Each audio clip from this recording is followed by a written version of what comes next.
नमस्कार। चलिए बात करते हैं एक ऐसी डकैती की जो असल में डकैती थी ही नहीं।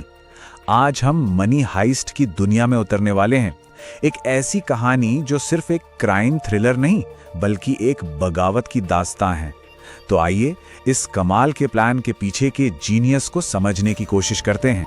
हाँ, जरा सोचिए, एक ऐसी टीम जो बैंक लूटने जाती है लेकिन एक भी पैसा नहीं चुराती। सुनने में थोड़ा अजीब लगता है ना?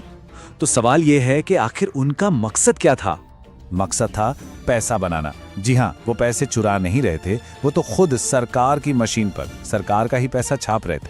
और बस यही एक आइडिया इस पूरी कहानी को जीनियस बना देता है। तो ये सब शुरू होता है एक ऐसे आइडिया से जो सुनने में बिल्कुल नामुमकिन लगे। और जैसा कि होता है, हर ऐसे शानदार आइडिया के पीछे एक मास्टरमाइंड होता है, और वो है प्रोफेसर, एक ऐसा रहस्यमयी जीनियस जो हमेशा हमेशा सबसे एक कदम आगे सोचता है। वो पर्दे के पीछे का वो खिलाड़ी है जिसने पूरी शतरंज की बिसात बिछाई है और वो हर मोहरे की अगली चाल पहले से जानता है। लेकिन देखिए, इतना बड़ा प्लान कोई अकेला तो नहीं कर सकता। एक जीनियस को भी टीम की जरूरत होती है। तो प्रोफेसर ने अपने इस मिशन के लिए देश के सबसे बेहतरीन और हाँ, सबसे खतरनाक लोगों को इकट्ठा किया, हर एक अपने फन का माहिर। तो इस टीम में थे 8 लोग, हर कोई इस पहेली का एक बहुत जरूरी टुकड़ा। टोक्यो, जो कहानी की नैरेटर है। बर्लिन, वो करिश्माई लेकिन उतना ही खतरनाक लीडर। नैरोबी, जालसाजी की एक्सपर्ट। रियो, जो हैकिंग की दुनिया का जादूगर है। और फिर डेनवर, मॉस्को, हेलेंस्की और ऑस्लो, ये वो मसल्स हैं, वो ताकत जो इस प्लान को हकीकत में बदलती हैं। प्रोफेसर ने इस टीम के लिए 3 सुनहरे नियम बनाए थे। पहला, कोई असली नाम इस्तेमाल नहीं करेगा। दूसरा, कोई पर्सनल रिश्ते नहीं बनाएगा। और तीसरा, फोकस सिर्फ और सिर्फ मिशन पर होगा। मतलब एक परफेक्ट प्लान के लिए बनाए गए एकदम परफेक्ट नियम। लेकिन इंसान तो परफेक्ट नहीं होते ना। और बस यहीं से कहानी में असली ड्रामा शुरू हो जाता है। तो प्लान तैयार है, टीम भी तैयार है। अब बस एक ही काम बाकी था, उस किले पर धावा बोलना जहां स्पेन का पूरा खजाना बनता है। और उनका निशाना कोई छोटा मोटा बैंक नहीं था, ये थी स्पेन की रॉयल मिंट, यानी वो जगह जहां देश का पैसा छपता है। इससे बड़ा और इससे ज्यादा साहसी निशाना तो शायद कोई सोच भी नहीं सकता था। प्लान को अंजाम देने के लिए उन्होंने अंदर 67 लोगों को बंधक बना लिया।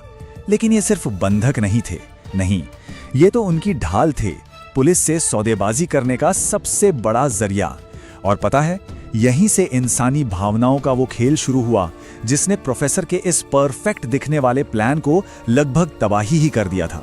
तो बाहर की दुनिया के लिए ये बस एक और डकैती थी। पुलिस ने घेरा डाला हुआ था, मीडिया में सुर्खियां बन रही थीं, लेकिन अंदर अंदर की सच्चाई तो कुछ और ही थी। टीम कोई तिजोरियां नहीं तोड़ रही थी, वो तो अपनी खुद की तिजोरी भर रहे थे, नोट छाप छाप कर। और इस पूरे कियोस्क के बीच प्रोफेसर बाहर एक खुफिया जगह से सब कुछ कंट्रोल कर रहा था। यह बिल्कुल एक शतरंज के खेल जैसा था। और वो था ग्रैंड मास्टर, जो पुलिस की हर चाल का अंदाजा लगा रहा था उनके चलने से भी पहले। लेकिन कहते हैं ना, हर ग्रैंड मास्टर को एक काबिल खिलाड़ी की जरूरत होती है। और प्रोफेसर के लिए वो काबिल खिलाड़ी बहुत जल्द सामने आने वाला था। अब शुरू होने वाली थी दिमाग की असली जंग।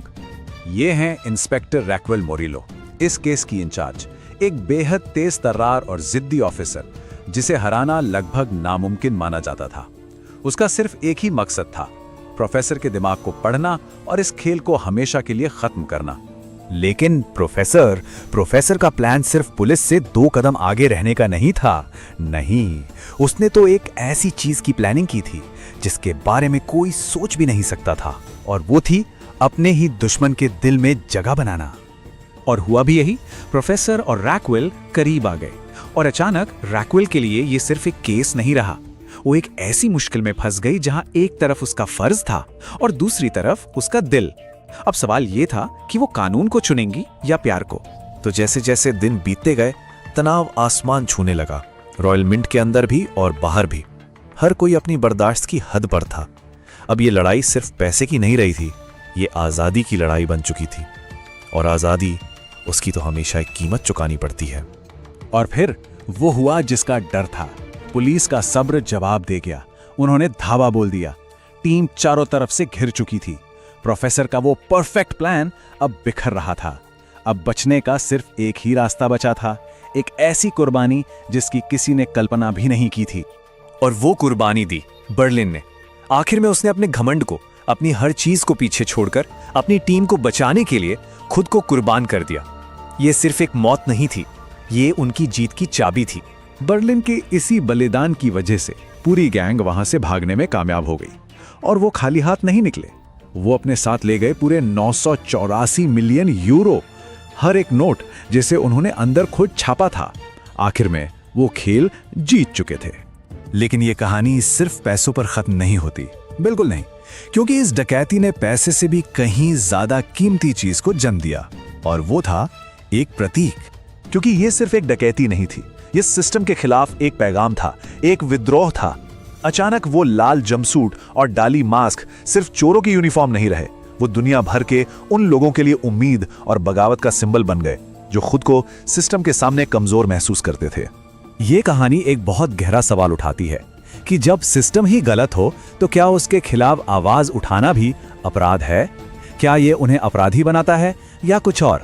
तो आखिर में सवाल बस यही रह जाता है, वो लोग क्रिमिनल्स थे या हीरोज?